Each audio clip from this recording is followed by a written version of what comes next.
अब तो इमरान खान से मिलना भी कैसे जुर्म बन गया और जो मिले उनके साथ कैसा सलूक किया गया। मरियम नवाज शरीफ साहिबा की ख्वाहिश क्या है और नवाज शरीफ साहब की हदायत क्या है अपने कारकुनों को, एक अच्छी खबर है नून लीग वालों के लिए। शाहिद हक्कान अब्बासी साहब ने इनकार किया है, कराची पर कब्जा किया गया। बिलावल और जरदारी साहब सियासी दौर के ऊपर अंधे हो चुके।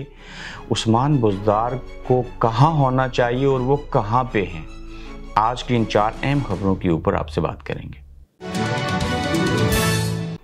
अस्सलाम वालेकुम, आप देख रहे हैं गोरखधंधा अबरार कुरैशी। आपसे महत्वपूर्ण कुछ मसरूफियात के बायस जो था वो आपसे गुज़श्ता रोज़ दूसरे और तीसरे एपिसोड में मुलाकात ना हो सकी। आज इमरान खान साहब से जो लोग मिले उनका मिलना एक जुर्म बन गया। किस नौयत का जुर्म बना, उसकी वजह क्या है। जब इमरान खान घर के अंदर एक तरह से मैसूर हैं, सिर्फ अदालत में जाने के उसूल के लिए बाहर निकलते हैं और वकला को इजाज़त है कि वो उनसे मिलने। अब आप हैरान होंगे कि सिर्फ वकला को क्यों इजाज़त है, क्योंकि इस डिपार्टमेंट के साथ इस्टेब्लिशमेंट और हुकूमत पंगा नहीं लेना चाहती। लेकिन उसके बावजूद आगे चल के बताएंगे कि वकला पाकिस्तान में क्या किरदार अदा करने की कोशिश कर रहे हैं, कैसे एक रिट करके जो है वो रोकने की कोशिश की जाएगी, फौजदारी अदालतों में मुकदमात ना चलें। दूसरी तरफ जो आखिरी राउंड है उसका अभी अच्छे तरीके से आगाज़ नहीं हुआ पीटीआई को कुचलने के लिए, वो भी एक मंसूबा बनाया गया।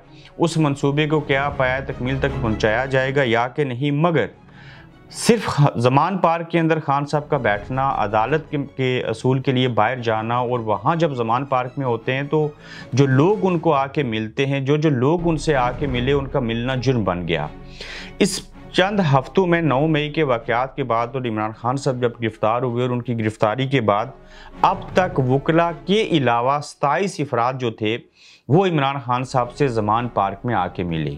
जब मिले, मुलाकात की, बाहर चले गए। बाहर चले जाने के बाद उनके साथ ये हुआ कि उनको गिरफ़्तार कर लिया गया। यानी कि इमरान खान से अब मिलना भी जुर्म बन गया है। और इस हद तक जो चीज़ें हैं, आप लोग ये समझ आइए, पूरी दुनिया के अंदर किसी भी एक मुल्क के अंदर ऐसा किसी के साथ ना हुआ ना आइंदा होगा। लेकिन जो हो रहा है वो सिर्फ पाकिस्तान इस्लामी जमहूरियत पाकिस्तान में पाकिस्तान तहरीक इंसाफ के कारकुनों, रहनुमाओं, उनकी लीडरशिप, उनकी लेगेसी के साथ हो रहा है। 1970 में और 1977 में भुट्टो साहब को फांसी देने से पहले, फांसी देने के बाद भी यकीन जानिए कोड़े मारे गए, सारी चीज़ें की गईं, लेकिन ये हालात देखने और सुनने को नहीं मिले थे। तो इमरान खान से भी मिलना आप लोगों का जुर्म बन गया। अब ये जो जुर्म है इसकी तो सज़ा मिलेगी और सज़ा मिल भी रही है। क्या ये लोग जो हैं वो सज़ा बर्दाश्त कर पाएंगे? क्या इस अमल को वो आगे जारी रखेंगे? और क्या वकला जो हैं वो इमरान खान की सपोर्ट भरपूर तरीके से करेंगे? ये इमरान खान की सपोर्ट नहीं होगी, दरअसल पाकिस्तान के निज़ाम के अंदर वकला इस निज़ाम को बचाने, इसको सुलझाने और इसके अंदर बेहतरी लाने के लिए किरदार अदा करेंगे और कर सकते हैं। लेकिन सेकंड एपिसोड में हम कोशिश करेंगे कि उसके ऊपर आपको मुफस्सल चीज़ बताई जाए। मरियम नवाज शरीफ साहिबा की ख्वाहिश क्या है और फिर मियाँ नवाज शरीफ साहब की हदायत क्या अपने कारकुनों को। मरियम नवाज शरीफ साहिबा की ख्वाहिश ये है कि वो चाहती हैं कि हम क्लीन स्वीप करें, नून लीग हुकूमत बनाए। पीपल्स पार्टी अपने तौर के ऊपर सोच रही है कि हम हुकूमत में आएंगे। गुज़श्ता रोज़ या एक दिन पहले बिलावल साहब ने कह भी दिया और ख्वाहिशात का इजहार भी होना शुरू हो चुका है।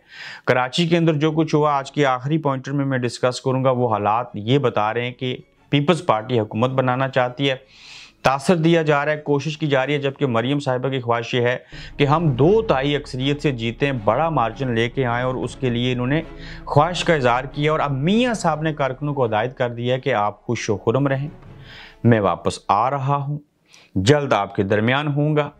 पार्टी वर्करों से ये कहा है कि पार्टी की मजबूती के लिए काम करें। रहनुमाओं को ये कहा है कि टिकट देने और लेने के बाद आप अपने अपने हलकों में जाएँ, आवाम के अंदर गुल मिल जाएँ, कोशिश करें और मैं जल्द आपके दरमियान होऊंगा कि अवाम जो हैं वो हमें वोट दें और हम आगे बढ़ें।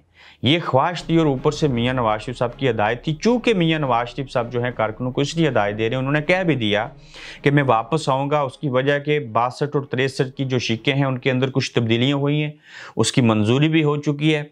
इसके तहत नाहली भी ख़त्म हो जाएगी, जो बाकी नाहलें बहाल होंगी और इमरान खान साहब की जो नाहली है वो हो नहीं सकेगी। तो फिर उसके बाद क्या चीज़ें होंगी। इमरान खान को भी इस कानून का, जहां नवाज शरीफ साहब को वापस आने के लिए फ़ायदा होगा, वहां पे बाकी सियासतदानों को भी फ़ायदा हो सकता है। लेकिन यहाँ कौन पूछता है आइन और कानून को, यहाँ तो जो चाहें वो ऐसा कर सकते हैं। उस्मान बुज़दार साहब को कहाँ होना चाहिए और क्यों जेल में होना चाहिए? अलीम खान, वो हलीम खान, जब इमरान खान साहब पंजाब में जीत गए, वफाकी हुकूमत उनकी बन गई, गिलगित बल्तिस्तान में हुकूमत बन गई, आज़ाद कश्मीर में बन गई, KPK में उनकी हुकूमत बन गई, तो उस दौरानिए में सबसे पहले उम्मीदवार थे इलेक्शन से भी कबल शाह महमूद कुरैशी। उनको हरा दिया जंगीर खान तरीन MPA का इलेक्शन। फिर जंगीर खान तरीन साहब खुद उम्मीदवार थे, लेकिन उनके मद्दे मुकाबल आ गए थे अलीम खान। जब खान साहब ने वसीम अकरम प्लस उस्मान बुज़दार को वज़ीर आला पंजाब लगा दिया, तो ये बात तो बड़ी नागवार गुजरी, चाहे वो बाजवा साहब थे, इस्टेब्लिशमेंट थी, चाहे वो अलीम खान थे, जंगीर खान तरीन थे, इख्तलाफात शुरू हो गए थे। तो अलीम खान साहब को एक मरतबा खान साहब ने फैसला कर दिया था कि अब इनको बनाऊंगा, और उस्मान बुज़दार को बाजवा साहब के कहने के ऊपर या खुद से ही, वैसे भी तनकीद हो रही है शायद उतना अच्छा काम नहीं करे, तो मैं इनको इस ओहदे से हटा दूंगा और अलीम खान को बना दूंगा। वहीं पे बीच में कुछ साथी टपके, उन्होंने कहा कि अलीम खान एतबार वाले नहीं है, जैसे कि वैसे ही हुआ, तो इनको नहीं बनाए। जब फैसला कर ही लिया तो उसके ऊपर डटे रहें, और उस्मान बुज़दार ठीक है। अब वो उस्मान बुज़दार जो अलीम खान की जगह के ऊपर वज़ीर आला बन गए थे, उनको पुराने दुख भी थे। आज अलीम खान कहते हैं कि उस्मान बुज़दार को जेल में होना चाहिए। क्यों? इन्होंने बेतहाशा करप्शन किया है। नो डाउट जो उनके गोशवारे हैं, सारी चीज़ें हैं, ये 6 लाख या 10 लाख के इनके गोशवारों में जो इनकी मालियत थी, जो असासे थे, शो किए गए थे। आज तो हम खुद एपिसोड कर चुके हैं कि 2 अरब से ज़ायद के इनके असासे हो गए हैं। सिर्फ मेरे ख्याल से करोड़ों रुपए की तो इनकी गाड़ियां हैं। तो अलीम खान ने इस ख्वाहिश का इज़हार किया है कि जो उस्मान बुज़दार साहब हैं, इनको जेल में होना चाहिए। क्यों होना चाहिए? ये करप्ट आदमी हैं। तो शाहिद हक़ान अब्बासी साहब ने इनकार किया है। शाहिद हक़ान अब्बासी साहब ने इनकार इस बात से किया है, वो जो एग्जेक्टिव मेंबर होते हैं कमेटी के और बाकी चीज़ें, उस कमेटी से बाहर निकल गए हैं और हुकूमत के फ़ैसला साजी जो करती है, जो फ़ैसले करते हैं, जो कमेटी होती है, उसमें रहने से इनकार किया है, रिज़ाइन किया। वो इसलिए किया है कि अज़रबैजान से बैनुल हुकूमती बुनियादों पर माया कुदरती गैस LNG ख़रीदने पर इख्तलाफात के बायस जो है वो शाहिद हक़ान अब्बासी साबिक़ वज़ीर आज़म ने इक़्तिसादी राब्ता कमेटी ECC की रुकनीत से इस्तीफ़ा दे दिया है। उन्होंने इस्तीफ़ा इसलिए दिया है कि मैं जो भी ये फ़ैसले करेंगे जो कि अवाम के मफाद में नहीं है, वो हमारे सर चीज़ें ना आए, तो वो मुस्लिम लीग नून का हिस्सा हैं। एक अलग से सोच और विजन लेकर निकले हैं ये और मिफ्ता इस्माइल और नवाज़ खोखर साहब, और अब फैसला साजी के अमल से भी शाहिद हक़ान अब्बासी साहब जो हैं वो बाहर निकल गए हैं। 2 नंबरी से कराची पर कब्ज़ा किया। क्या बिलावल और जरदारी साहब जो हैं वो अंधे हो चुके हैं? बिल्कुल जी, अंधे हो चुके हैं सियासी तौर के ऊपर। क्यों? इन्होंने खिलवाड़ किया वहाँ की जमहूरियत के साथ, वहाँ के निज़ाम के साथ, और उन्होंने मर्जी का अपनी मनमानी इस्तेमाल करके मेयर बनाया। भूल जाएं क्या क्या हुआ, सिर्फ एक नुक्ता बताऊंगा।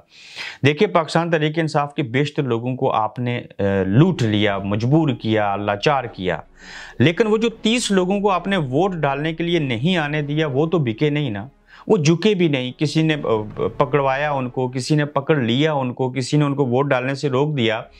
तो अगर उनको आज़ादी होती तो क्या आप कराची का मेयर बना सकते? जमात इस्लामी मेयर बनाती। आज मैं जमात इस्लामी से पूछता हूँ, सराजुल हक साहब, आप बहुत अच्छे बड़े नफीस इंसान हैं। जमात इस्लामी के पास जो स्ट्रीट पावर है, यकीनन वो स्ट्रीट पावर आज भी पाकिस्तान तहरीक इंसाफ के पास भी नहीं है। तो अब आप लोगों को समझ आई कि वोट को इज़्ज़त देनी चाहिए। जो वोट को इज़्ज़त दे रहा था, उस नवाज शरीफ के खिलाफ जमात इस्लामी जो थी वो अगेंस्ट गई थी अदालत में, पता है ना आपको। फिर अब आपको समझ आई कि हकीकी आज़ादी मिलनी चाहिए। आपने हकीकी आज़ादी का साथ नहीं दिया, आप उधर लगे रहे, जब हमारी ज़रूरत होगी तो हम आ जाएंगे। कराची के अंदर हाफिज़ नईम साहब इस वक्त जमात इस्लामी के अंदर एक इंटेलेक्चुअल और बेहतरीन इंसान, जिसको बोलते हुए देखें तो पता चलता है कोई सियासतदान बात करता है, लबो लहजा अल्फाज का चुनाव, यानी कि तरबियत करती है जमात इस्लामी। उन हाफिज़ नईम साहब को जब वो नहीं बन सके, को आए आप सड़कों पे, एहतजाज किया, सुम्मुन बुकमुन, और इसको दूसरे लफ्ज़ों में माजरत के साथ मुनाफिकत कहते हैं। फिर इतनी अच्छी, इतनी तगड़ी जमात इस्लामी जो तरबियत भी अच्छी करती है, जिसके लोग बड़े इंटेलेक्चुअल हैं, सारी चीज़ें हैं, लेकिन आपकी सियासत कम और गोरखधंधा आप बने हुए हैं। कैसे? आज़ाद कश्मीर में नून लीग से इत्तेहाद और पाकिस्तान में नून लीग के मुखालिफ। अच्छा, केपीके में पीटीआई से इत्तेहाद और आज़ाद कश्मीर में नून लीग की हमायती, यानी कि आपने अपने मफाद के लिए फिर कहते हैं जी कि छोटी सी जमात है, हम क्या करें, हम किधर जाएं। वो भाई, आप लोगों का कोई नज़रिया तो होगा। अब आपको समझ आनी चाहिए कि कराची के अंदर जो नाइंसाफ़ी, सियासी नाइंसाफ़ी, एक जुल्म किया गया आपके साथ, उसके ऊपर तो पीटीआई के साथ मिलकर निकले ना सड़कों के ऊपर, क्यों नहीं बाहर आते? आप लोगों ने तो इतनी बड़ी हुकूमतें भी नहीं की, आपके ऊपर तो करप्शन के इल्ज़ामात भी नहीं है, आपकी कोई मजबूरी और लाचारी भी नहीं है, और उसके बावजूद जो है आपके साथ नाइंसाफ़ी हुई और इसके ऊपर आप खामोश हैं और अंधे हैं सियासी तौर के ऊपर। इसलिए बिलावल साहब और जरदारी साहब ये कराची का मेयर बना के ये सोचते हैं कि वो पाकिस्तान के अंदर वफाकी हुकूमत बना लेंगे, जबकि अवाम जो है सर्वे करवाएं तो ये नून लीग से भी पीछे है पीपल्स पार्टी।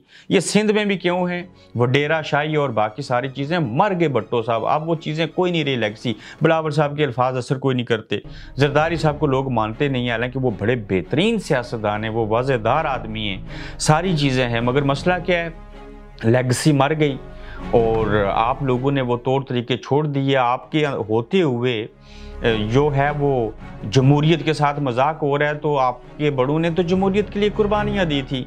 तो तीसरे नंबर वाली जमात कह रही है कि हम पाकिस्तान के अंदर वज़ीर आज़म बनाएंगे। नो डाउट जो पहले नंबर वाली इस्टेब्लिशमेंट बड़ी जमात है वो चाहे तो ज़ीरो वाले को भी बना सकती है वज़ीर आज़म। बाकी देखते हैं क्या चीज़ें होती हैं। अपना ख्याल रखिएगा, अपना फीडबैक दीजिएगा, फिर मुलाकात होगी। आप देख रहे हैं गोरखधंधा अब्रार कुरैशी के साथ।